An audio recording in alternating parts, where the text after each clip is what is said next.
6 bullets ka agbara. 6 ka agbara. Never. 1, 2, 3, 4, 5, 6 ka ọ dị. Ndewo gị onye ọma na-ege ntị ma na-ekiri ekiri. Ebe ị nọ ugbu a bụ na sim.ha asịrị FM. Onye gị na ya nọkwa taa bụ 042 Solex. Onye akụkọ ụwa. Ngwagere akụkọ nke anyị ji wee bịa taa. Ọtụtụ ụmụafọ Igbo bụ ndị gara ịchụ ego na mba ofesi ahapụla ya bụ ego nke ha jere ịchụ ma bido chụwa nakwa n'ugbuwe ụmụnne ha dịka na-achụ nta oke. Nke a na-eme n'obodo Durban nke nọ na mba South Africa dịka anyị nwetarala ọtụtụ ozi otu ụmụ Igbo si egbu onwe ha ka ọkụkọ na ya bụ obodo n'ihi okwu ihe gbasara otu nzuzo.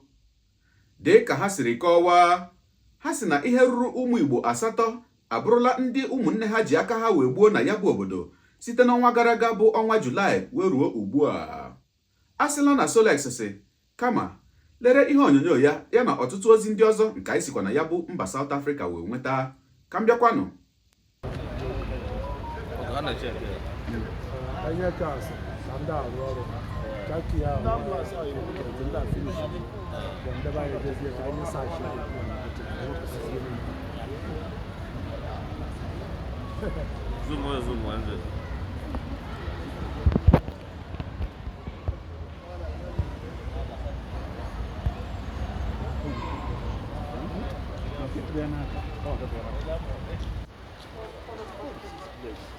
Six bullets ka agbara. 6 ka agbara. Never. 1, 2, 3, 4, 5, 6 ka ọ dị. 6 bullets. Agụrụ m ya bifo na ebe a. Never. 1, 2, 3, 4, 5. 5 bullets.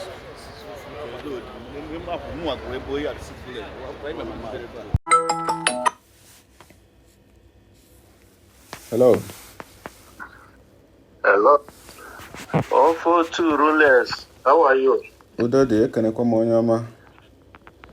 Good evening from here. Ekene gị nwanne nwoke. Ka unu mere? Nsogbu adịghị. Kedu mụ na ya na-ekwu biko? Onye gị na ya na-ekwu bụ Tochi from South Africa. Ọ dị mma. Daalụkwa. Ka unu mere? Ka maka ndị bụ unu ka maka mmadụ na ụmụnne. Everybody near. Okay, mụ abụkwa onye Enugu steeti, abụ m onye ọzọ 1. Okay, ọ dị mma nwanne. That is one of your top fans. Odogwu biko welu ozi nchọrọ ka m wetara gị. Ịghọta m. N'ihe na-eme na South Africa. Because isokwe n'ọnụ na-ekwu akpasakwa n'ozi ihe gbasara Igbo. Unu bụ ndị na-achọ ọdịm na mma ndị Igbo ka Igbo dị n'otu. Because na nwanne gburu nwanne ya na nwanne fechara mechie ọnụ mere nwanne ji egbu nwanne. Anọghị m na Durban, ebe m nọbụ na Johannesburg. Ihe na-eme na Durban ka m chọọ ka m wetara gị ka iwunyekwa aka na-agbasa ya bụ ozi ka ndị Igbo tiewe ọnụ n'okwu a. Ndị Igbo nọ na Durban chọrọ igbuchi onwe ha na South Africa. Ka ihe na-ese ha na-eme ihe kọt anyị esighọ ndị a ji eme nke Odogwu. Last month bụ July ka ha gbagburu mmadụ 7. Ndị ha na-agbagbu ihe abụchakwa ndị nne na nna ndị Igbo mụrụ ha. Nne na nna ha si ha unu jee nke ọma na ije obodo oyibo unu na-eje. This month bụ August agbagbugo mmadụ 4. As I'm talking to you, yesterday agbagbugo agbagburu ofu onye n'abalị melia the 4th person. Na-eme ya mmadụ 11 ka egbugoro last month till now. Ndị ọka njọ bụ ndị Anambra steeti na Imo steeti and some ndị Ebonyi steeti. Ndị be anyị nọ na Durban ede ekwezu apụta ilu ha ncha niile na-ezo ezo because na one of the onye nke agbagbukwel this month bụ mistake of identity. onye nke a si aja agba egbe ha lute ọ bụrụ na onye agha mistake onye gbaza onye ọzọ egbe.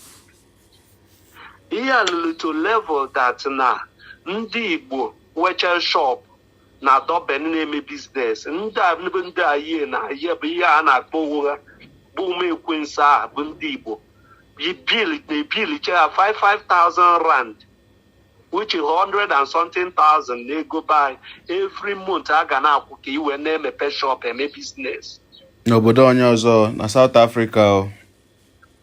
N'obodo onye ọzọ ndị Igbo na-eme onwe ya. Ndị Yoruba nọcha na kọtụ ama na ha da agbagbu ụgha wele nkata ka ịnụ na egbula onye Yoruba. Ihe a ka ha mekatalụ na Rambek ihe na Johannesburg. Ha jeli pilu dị holu ndị Igbo niile na-eme ọfụma dịcha oke na ndụ pilu ha onye ọbụla according to strength ọya na ego na-asị gị na ego na ka ị ga-eweta odo na ihe eji setụrụ ya ime ya na ị na-enye gị 2 weeks to leave South Africa. Ndị na-eme nke ahụ kedu ị mara ha otu nzuzo nke ahụ? The same group Bukani amanụ m ihe a na-akpọcha ụwa aye na aye ya all those things which ma achọghị ịma abara na-akpọ ụgha.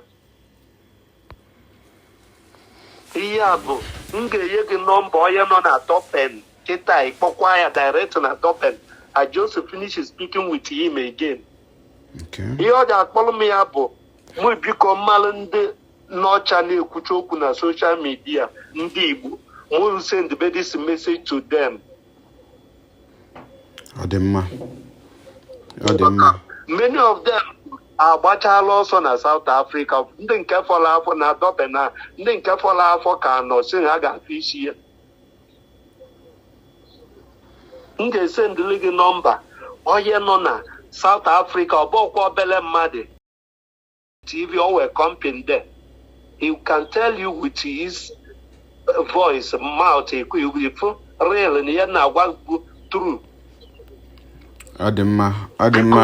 Daalụkwa nwanne m nwoke.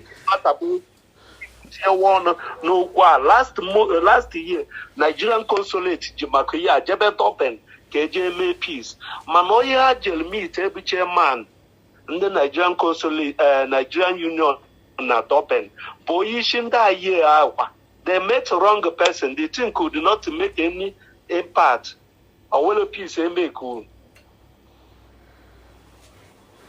Oh wow. So India,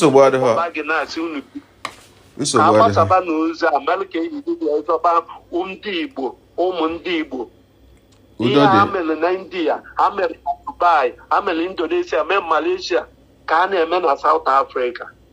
Ndị obodo ya chọrọ ije agha ifụ ihe ndị eke ndị obodo a na-ekwu bụ na ọ wee gbasa ndị Igbo ndị Naijiria gbuchi ụgha ịghọta sofa na ndị Naijiria na-egbu ụgha no problem. Ọ dị mma, nsogbu adịghọ. Daalụ maka ya bụ ozi wetara. Daalụ. Isi na aha gị bụ Tochi ọkụ ya? Tochi bụ afa m. Ọ dị mma. Ọ ga-adị gị mma ma itinye nkata anyị kpara n'iru akwụkwọ maka na ekwentị anyị na-anọ na rekọd mgbe niile.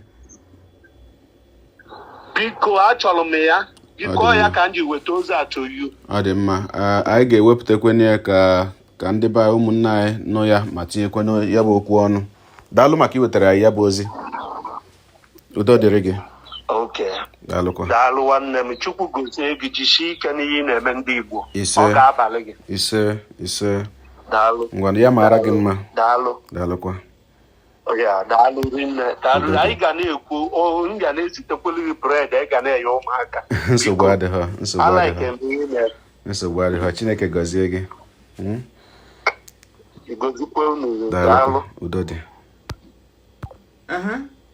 Ọkụ igechala nkata nke ahụ bụ nke mụ na otu nwanne anyị nwoke bụ onye zitere anyị ya bụ ozi kpara. Ngwanụ ka anyị tinyekwa ntị na nkata ọzọ bụ nkata mụ na otu onye n'ime ndị nnọchiteanya gọọmenti obodo Naijiria na mba South Africa ahụ bụ onye ama dịka makwanụ ọkwa ama dịka Nigerian High Commissioner in South Africa. Oge m kpọrọ ya n'ekwentị wee jụọ ya kedu ihe na-eme na ya bụ obodo Durban nakwanụ kedu uche ha bụ ndị na-anọchite anya gọọmenti obodo Naijiria na ya bụ obodo. Gere ka ịnụ ihe ya bụ nwoke gwara m ka m bịakwanụ. Hello, good evening, sir. Yeah, good evening. How are you? I'm okay, sir. And you? Good, thank you. All right. Please, am I speaking with the High Commissioner, Nigeria High Commissioner in South Africa?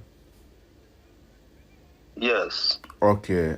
My name is Solomon Yeah. Omeje, popularly known as 042 Okay. Solex. I'm a journalist Okay. and I work with an Okay. online media house known as Asere FM. Okay. Please, may I know your name, sir?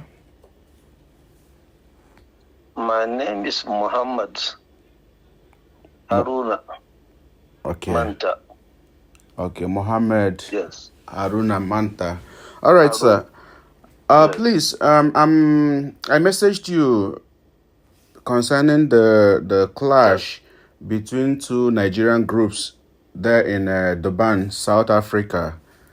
I got the report with so many videos on my table right now, so I'm actually working on the report. When did that happen? Okay, according to the reports I got, it has been happening since last year, or almost 2 years now. But That's then, correct. pardon? Yeah, from last year. Okay.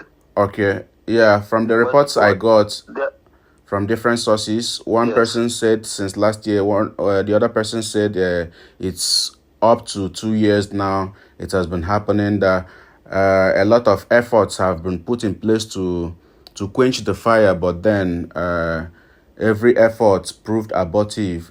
So I then decided to speak with any representative from the Nigerian High Commission in South Africa to know what really is wrong, what is happening there, sir. Okay. You are really actually on to me, but actually it's you get more details maybe from the Consul General who is in Johannesburg, because he handles consular matters solely. Although I'm also aware that of the effort I've made. Okay. You see, I know it started just like a Nigerian has been killed. So as far as I know, I now involve the police to help us in getting justice for such type of victims. Okay. It is in the course of the police investigations that they come up with a report that, that Nigerian, he was killed by another Nigerian. So I now was wondering, why should it be that a Nigerian kills another Nigerian just like that? Okay. So I was told that it's not just like that. It's something like some rivalry which they normally put into either getting from their business during business adventure. Okay. At times disagreement may occur, and instead of going to the law or getting the elders to settle the issue, they resort to physical combat and threat to lives. So sometimes with shootout and with disastrous consequences. So I now summoned the elders of the various communities, because at that time, that was last year, the victims were mainly Igbos. Okay.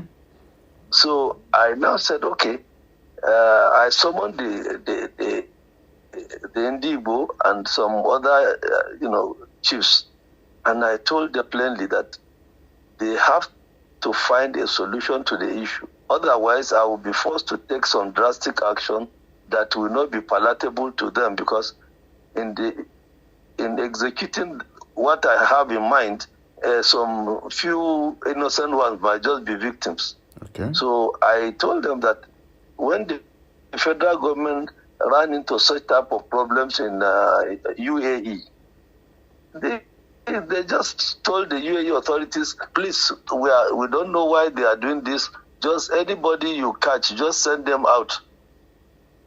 Okay. So, yeah, so that was how that.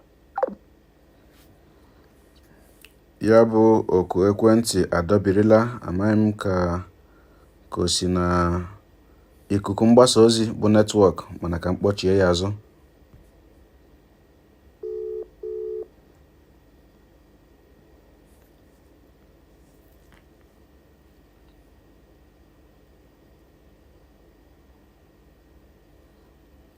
Hello, sir. Okay. Oh, okay. So, the elders, I met with them in my office, and I gave them marching orders to find solution. So after some time, they came back, and I said, no, I was not satisfied with what they did. They have to do an undertaking to make sure that it doesn't happen again. Okay. So, but because of that, we had a break. From last year, it didn't happen again until, was it April or May this year? Again, the thing, it came up as a result. Meanwhile, I was told that some people probably would have been able to provide me answers to the issues had already left for Nigeria because they were afraid for their lives. So last month, again, another one happened in Durban, and I called the Consul General and asked him to set up a committee and find immediate solution to that. The report of the committee is on my table, but right now I'm not in Pretoria. That's why I'm in Kimberley. Okay. So the committee has submitted a report. I have not been able to act on it, but I've asked the Consul General to examine the report and bring out those issues that he thinks are workable, and also highlight those that are not. Okay. Only for me to be told again yesterday night that another Nigerian died. Yes. So I told the Consul General to send 2 officers to Durban. As I speak to you now, they must be in Durban, because that was yesterday. Yes, so for them to unravel what has happened and why so the preliminary report they sent to me is that this guy who was killed yesterday was one of the masterminds of all the other previous killings that have been happening, and that he went after one of the chairmen of this town association or state associations. Okay. So that set a bad precedence, because this chairman they talk about was arrested, or rather abducted, by some hoodlums on the orders of this man who died yesterday, and he was tortured and extorted. They collected some money from him until after a few days they now released him. So we are now of the of the opinion that probably it is a vendetta by that chairman who happens to have been abducted by his own brother, because they are from the same local government. Really? So they are bloodly related, but from the same local government. I just consider them brothers. Yes. So, but I'm not in a to conclude. Until I get back to Pretoria, I will now call the members of the committee to come and actually present their report to me, and then I could ask them a few questions and see what I can report to the government. Okay. All right, sir. Yes. All right, sir. Your explanation is very, very clear, and I may not have further questions apart from the ones I've asked so far. But then, okay, just as you said, you will look into the report and then know the way forward, right? Yes. Okay. It's all right, sir. We really appreciate your time. So, and also as a journalist, maybe you can help us in some areas, maybe in just investigative journalism, can help us, unravel why the causative agents of such type of killings, because we like I said, I don't understand why somebody will just take life like that without recourse to justice system. We have the courts, we have the police. So why should you, at the slightest provocation, we keep killing ourselves? Okay, it's all right, sir. We'll always do our best to see a positive change or a positive development in any case that we are working on. But then one other question I would like to ask, sir, is amongst this whole incidents, has there been a police arrest? Has there been arraignment of the perpetrators? Yes. We have had a couple of arrests, but the South African authorities are not too concerned. If they say, that corpse there is the corpse of a Nigerian and he was killed by another Nigerian. So that justice will not see conclusion. Because if it is a Nigerian now who killed a South Africa, very quickly you see how they will go after the investigation. But if it is a Nigerian killing a Nigerian, to them it's a waste of their state resources to prosecute such type of cases. They just sweep the thing under the carpet. You will go to a police station several times. They will never give you a final report that can point to the culprit or the accused. It's difficult. Wow. Since we started this issue, we have not been able to put up one case that you carry to court and then you expect to convict somebody. Okay, now if the South African police system is not really that active when the case is between Nigerians, is there any plans or is there any way that you as the High Commissioner can link up the Nigerian police system, or maybe with the diplomatic connection? Is there anything you can do so that the culprits can be prosecuted in their home country?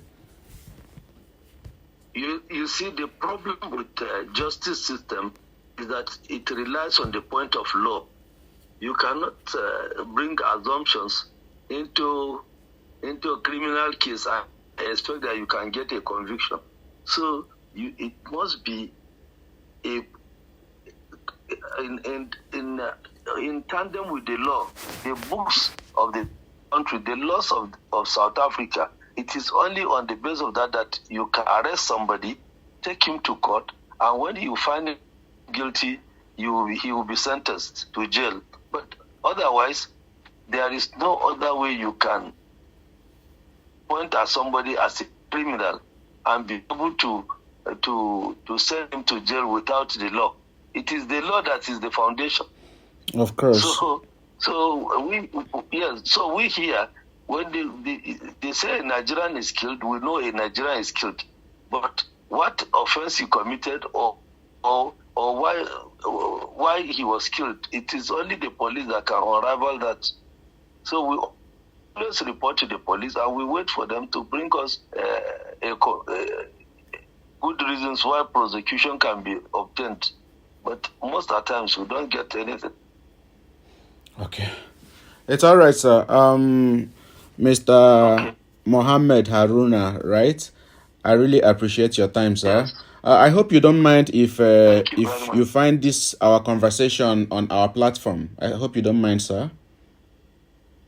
I don't mind. I'm looking for solution. If anybody can help me find solution to this type of killings, honestly, I'll appreciate. All right. We really appreciate your time, sir. Like I told you now, my officers are already in Durban, but it's difficult for them to come out with anything that I will say is reasonable. Okay. In our circumstance. Okay. Yeah. It's all right. Okay. I hope to always keep in touch with you as we keep going. Okay. Okay. You're welcome. All right. Thank you, sir. You're welcome. We really appreciate you. Have a good night, My sir. pleasure. Okay, good night. And you too. Okay, bye-bye. Bye. Yeah. Ọkụ igechala nke ahụ. Ụmụnne m ndị Igbo ndị ọma njem ọnụ, unu ma na ụfọdụ oge ihe yiri ihe abịa na-eme na-ajụ kedu ndị a na-akpọ eze ndị Igbo ebe a, eze ndị Igbo ebe nke ọzọ, kedu ihe ha na-arụ na ya bụ obodo, kedu ihe ha na ndị chiri ha ya bụ eze na-arụ na ya bụ obodo. Mana okwu nke a, o nwere nnọọ otu obere afọ ojuju m nwere, n'ihi na enwetara m ozi si n'aka eze ndị Igbo na ya bụ mba South Africa. Ya bụ nwoke kwuru okwu dịka dimkpa. O webụrụ ihe mere m ji wee sị na m ga-ewetakwa ya bụ okwu nke o kwuru. Ya bụ okwu ya toro ogologo, mana ọ bụ ihe dị mkpa na onye ọbụla bụ nwa afọ Igbo ga-egere ya. Ya mere ogologo okwu adị mmanụ ka mgbede, ka anyị gerekwanụ okwu n'ọnụ ya bụ eze ndị Igbo na South Africa. Ka m bịakwanụ. Ndị Igbo bi South Africa mmanụ. Ndị Igbo niile bi Southern Africa mmanụ. Daalụnụ, dejenụ, ụbọchị marụnụ mma. Nke onye chiri ya zere, nke onye chọkwa na izere ya ji echie ya. Biko, ndị be anyị si na ọrụ adị mma ewu okenye nọ n'ụlọ, ewu ọmụọ n'ọgbịrị.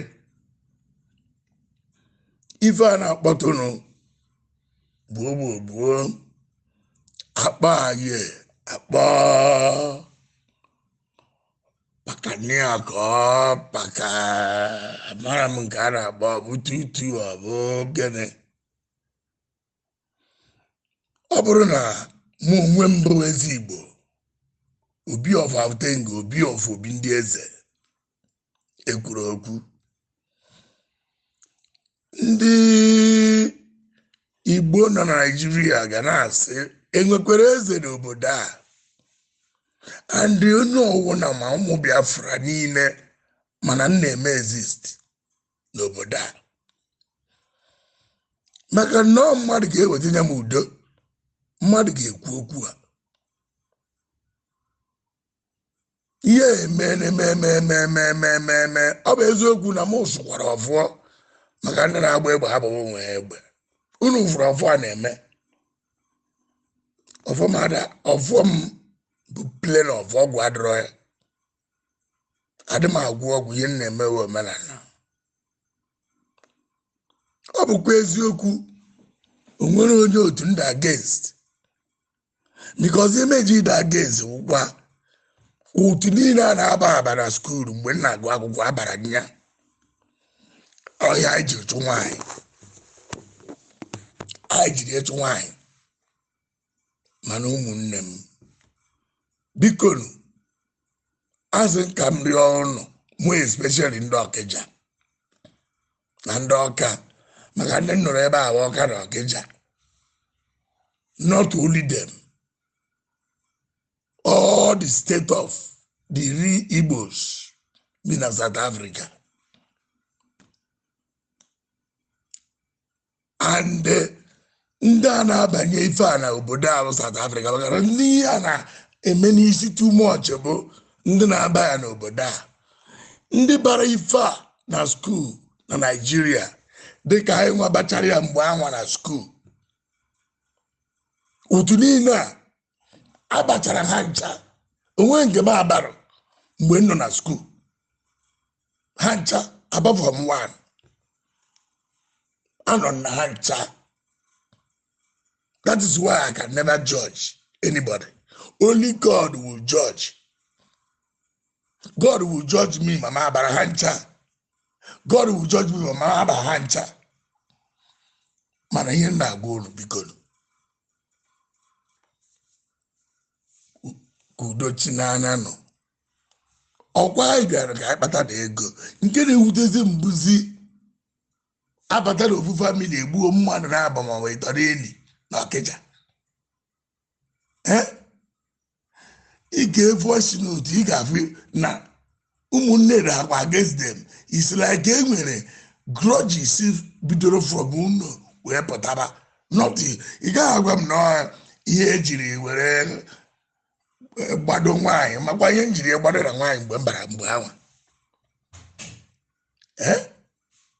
agbadowudoro nwaanyị na skuul were na-achụtali nwaanyị mgbe otu m bara na skuul na yunivasiti njere na Naịjirịa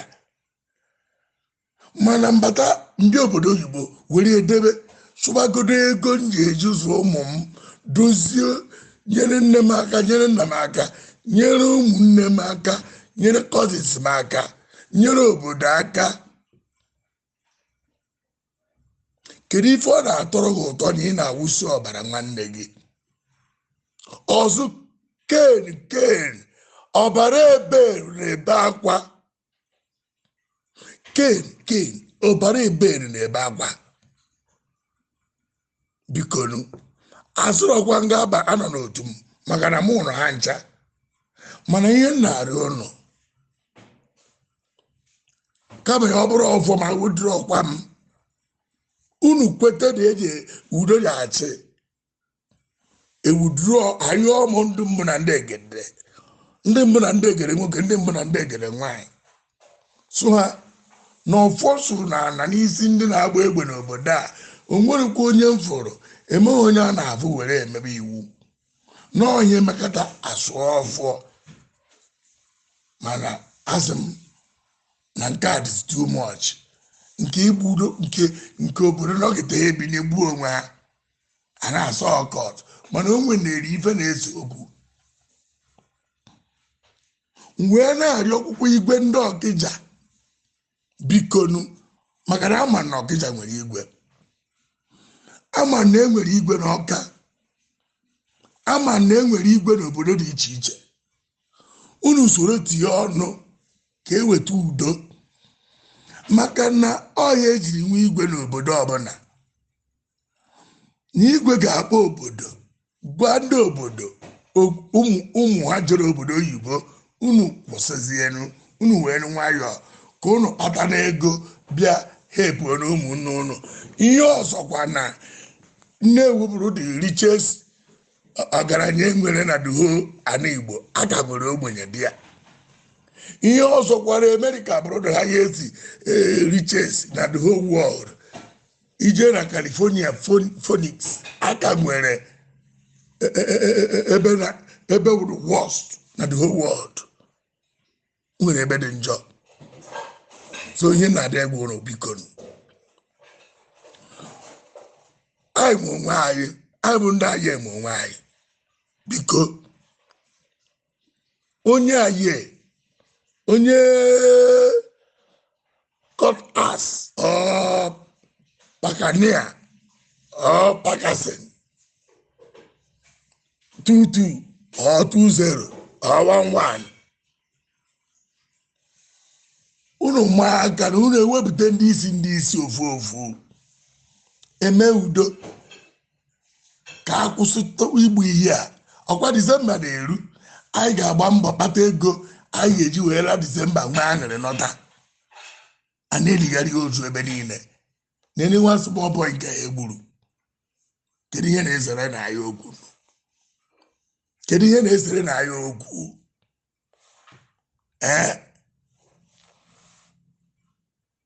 Ọkwa ihe ka Lorani Kumalo ji egbuchasị ụmụ Igbo maka na ihe na-ese okwu ahụ azụrụ ọgwụ azụ ha ọgwụ.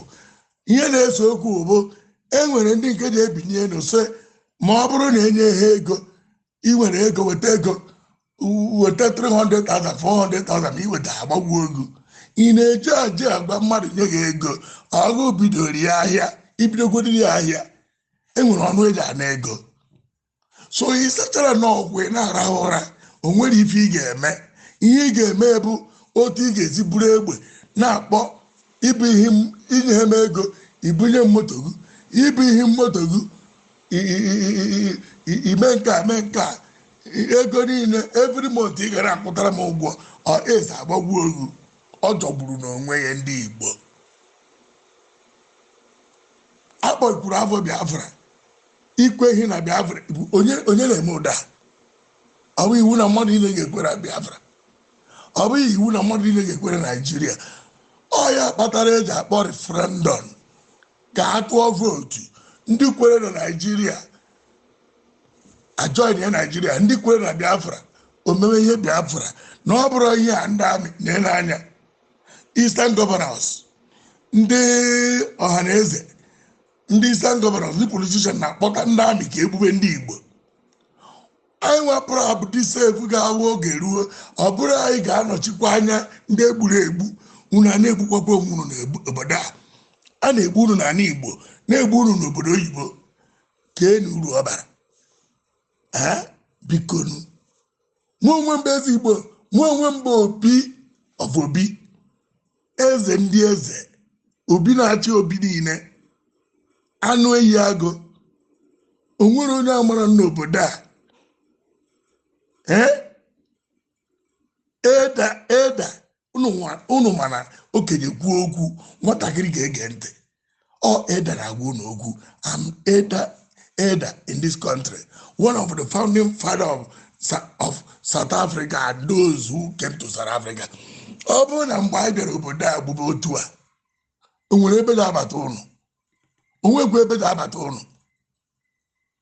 And mgbe anyị bịara obodo anyị niile nọ n'otu, anyị adịghị eme ihe ndị a, ihe anya na-achọ anyị na-edi. All because of na some of you bụ akwụghị n'oyi, oyi tụọ gị ihe ọ tụrụ anyị n'obodo a, ịkpọrọ ahịa n'ọnụ, ndị buo ọ na-abịa ka ha gbunyụọ ha anya, gbuchipụgo ntị, ha na-etighị n'ime ọhịa ka ha ha tichaa gị etichipụgo ntị, inu anya ha n'ike.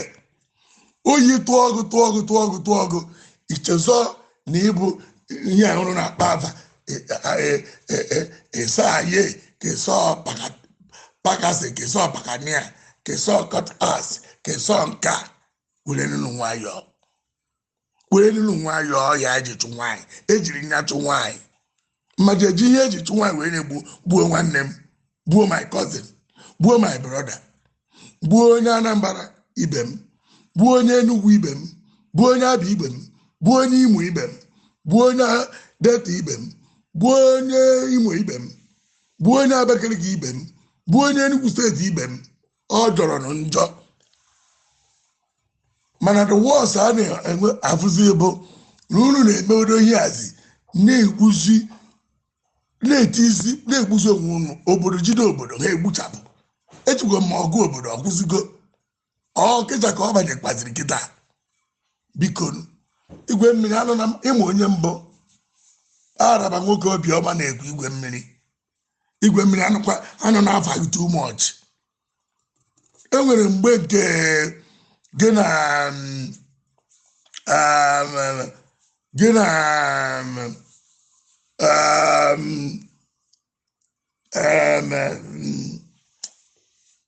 kere enyi nwoke onye Amadike kpọtụrụ. O nwere nke anyị bịara, ndị nzere ọzọ bịara debe emecha mitin, anyị na-emecha mitin na-abara nke Collins nwa Agụata, bifo a na-ama anụ na agbara gị egbe, bifo ebidozie votin, ebido fonu mezie, ọdụ emechara gị na Amadike dịkwana dozie dịka ụmụnne, and otu a ka o kwesịrị ede. Otu a iru si dozi ka m chọrọ ka itinye aka ka edozie ihe a. Ekwesịghị ka a na-akpọtọsị afa gị, mkpọtọ afa nwa ọgaranya karịkwara na ogbugbu ya. Igwe mmiri bikonu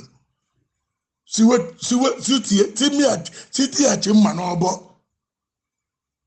Igwe Ọkịja, ana m akpọ gị asa eze, jee tinye ọnụ n'okwu a. Igwe ndị niile ma Imo ma Anambra, igwe niile nọ n'ala Igbo, ndị Igbo na-eme ihe ọkọtụ eme na skuul wee na-egbu onwe ha n'obodo a.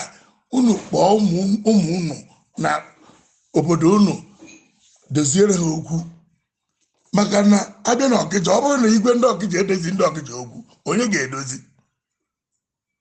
Abịa n'Ọka, igwe ndị Ọka edozi ndị Ọkịja okwu, onye ga-edozi?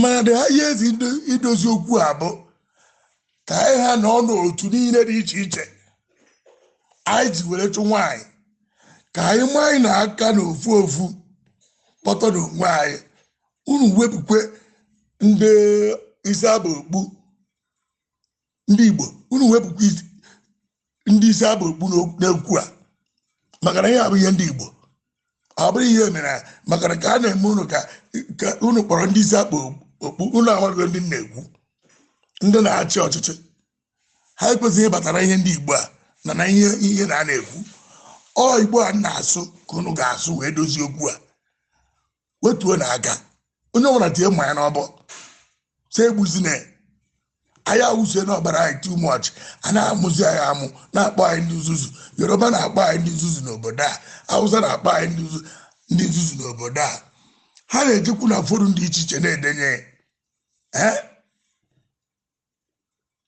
mmabịa difendie mmabịa nụọ ọgụ ndị obodo a nụọ ọgụ dị iche iche ọ bụrụkwa nke ụmụnne m onye nji buru igwe maka na ama na emere ndị igwe ji ekwuru because enwere ike ọ bụrụ na ha emere hand different way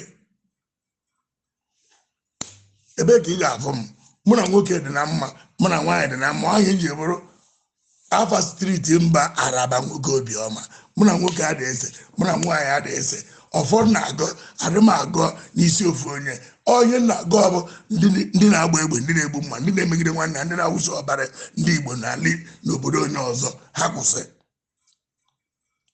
eji m ohere a ka unu wee jee mee udo eji m ohere a ugbu a na-ewudiri ọfọ m sụrụ na-egbe a na-agba na deben ana m ewudiri ọfọ ka e wee nwee dini maka na m ewudiri ọfọ m imechakwa ụdị ị na-emere onwe gị ndị mbụ na ndị egede mmụọ niile arụsị niile dị n'ala Igbo the spirit of ndị ala Igbo aja ala Igbo biko ana m eso n'ụdịrị ododo nye enyemaka wechigo ọfụ a azụ ka ndị a ka eme udo ka ihe onye chọrọ udo ga-enwe udo biko nụ ụmụnne ndị na-emeta voice note ma nwanne anyị nwoke agbara bọtụ gbaghara asị na mmehie adọrọ mgbaghara ma adị ọ bụrụ na ekwube ka o si ede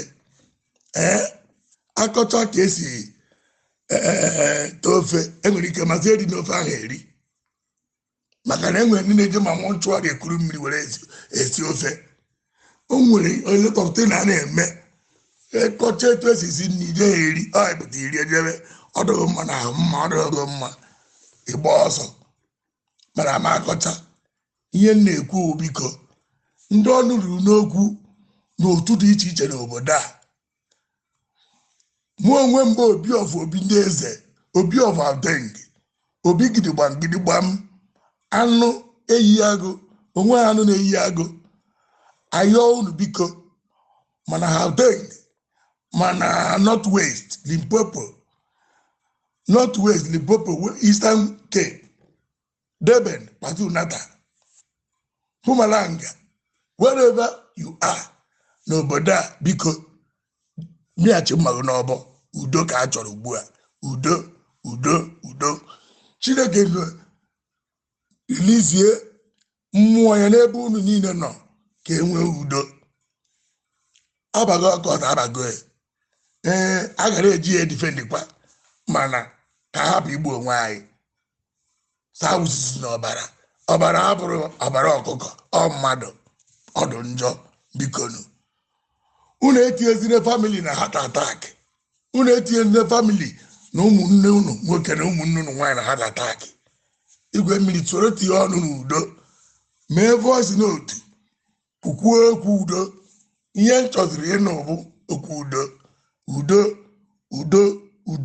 udo ga-adị udo dịrị onye chọrọ udo bikonu saa lụzine saa gbazine ndị elders all elders ma ị nọ n'otu ma ị nọ n'otu ịbụrụ as long as ịbụ eda ewekwuru ndị mma na nna agwa ha ma ndị nọ n'otu ma ndị anọ n'otu ndị ha bụ elder wherever you are in Mozambique wherever you are naanị ihe na-eme n'obodo as elder biko kpọchiga grupu as elder dụọ ya ọdụ sị ha na igwe ekwuo n'okwu ka udo chia ọhịa m ji gburu igwe ekwesịrị m iweta udo onye ọbụla nụrụ olu m udo ka m chọrọ so egbuzine so kwụsịzie igbunu so egbuzine bikonu ka anyị gbanụ mbọ ihe anyị ji bịa obodo a ka anyị kpatara ego dị dozie Biafra na-agba ọkụ anyị abịakwa na-agbakwa ọkụ n'obodo a mba chukwu ekpe na ndị eda bikonu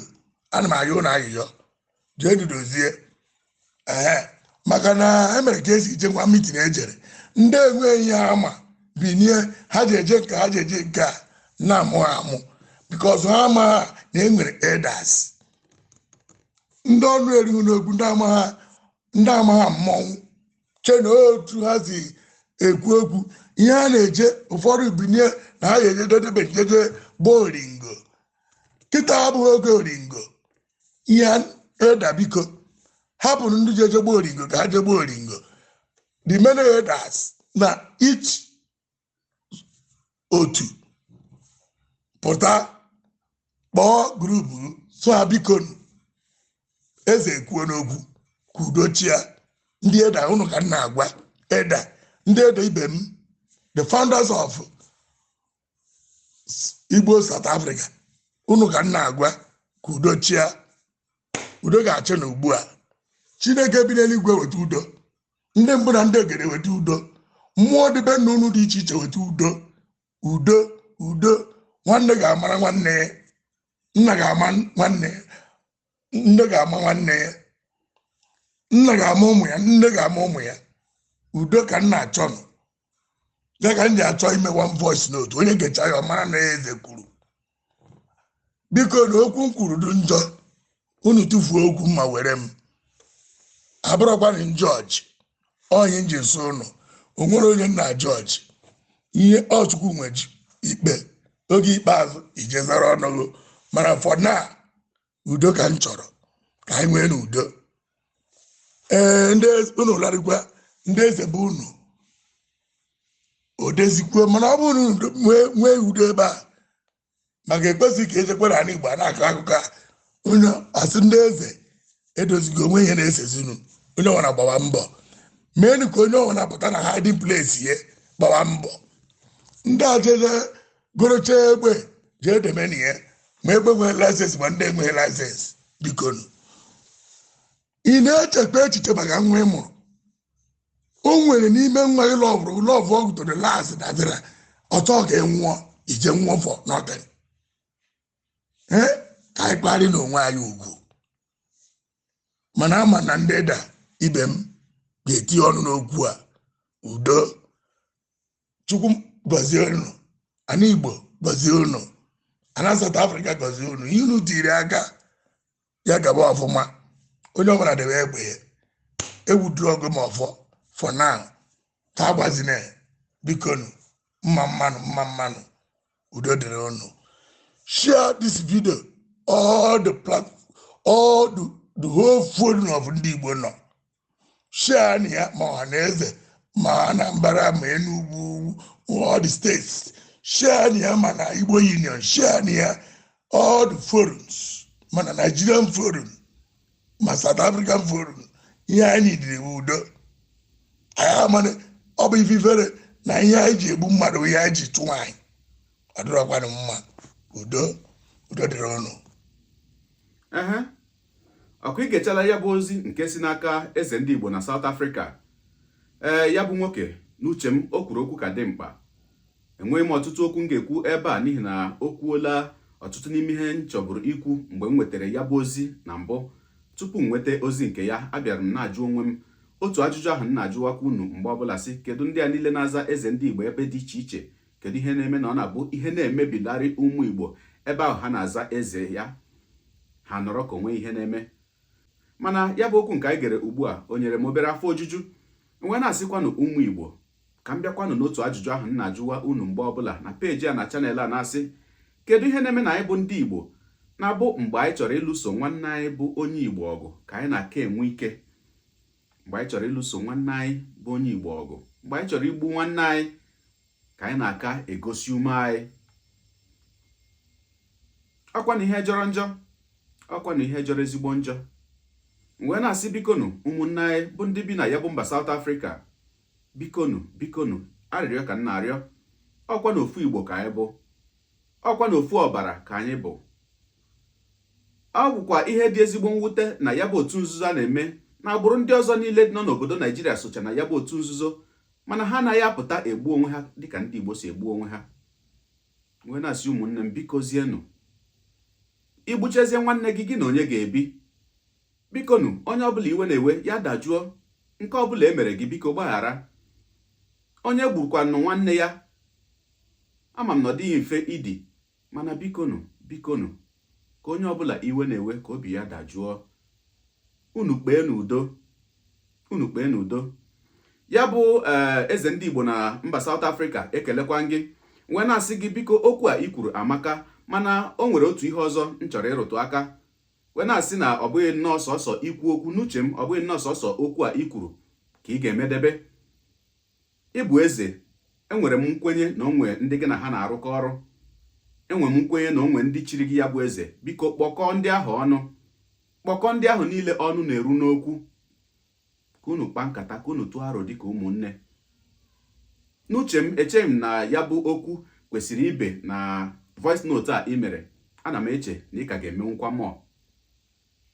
Ọ dị mma, ka njedebegodi ebe a. O wee bụrụ maka ya, gị onye ụwa, onye na-egere akụkọ ụwa m, ịmarala n'etu anyị si eme ya. Deere anyị ebumnuche gị, etu iso hụ ya bụ ihe niile nke na-eme ugbu a, nakwa na ihe ị na-eche na ọ ga-abụ ihe kwesịrị ime ka ya bụ ọkụ wee dajụọ na ngalaba okwu, ka anyị mara uche gị, n'ihi na uche onye adịghị ya njọ. Daalụkwa gị na-eso eburu anyị esonye, ekelekwa gị, wee na-asị gị jide ka iji. Onye asị ya jide ka o ji, ịmara na nke o ji kacha mma. Ekpere m bụ na Chineke nna ga na-anọnyere gị ọpụpụ gị na mbata gị, na-etinyere gị aka n'ezi ihe niile nke ị na-eme. Gị taa bụkwa na mbụ ị na-ahụ onyonyo anyị, asị gị nnọọ. Onye gị na ya ka nọkwa bụ 042 Solex, onye akụkọ ụwa n'iru akwụkwọ efere mba ụwa. Ya mere, ọ bụrụ na ka m mere dị gị mma n'obi, nwanne, biko, ọ bụ na Facebook na Instagram ka na-ahụ ihe onyonyo, pịara m folo. Ọ bụ na YouTube ka ị na-ekiri ya bụ ihe onyonyo, pịara m sọskraịb ya na mgbịrịgba anya n'akụkụ, ka ị nwee ike na-enweta ihe onyonyo ndị ọzọ m ga na-ewetara gị n'ọdịnihu. Ọ bụ na Twitter ka ị hụrụ ya bụ ihe onyonyo, pịara m folo. Ọ bụ na TikTok, itikere m folo ma atọ ọkụ ma. Igbo ndị nwe m, Igbo mụrụ nze m ọzọ, ekelekwa m unu, wee na-asị na ọ ga na-adịrị unu niile mma o. Ise ngwa tụsawara m ihe onyonyo a, na-atụsara m ya bụ ihe onyonyo, na-apịrị m aka na share button. Ya mara gị mma, ezigbo mmadụ. Udo dịrị unu.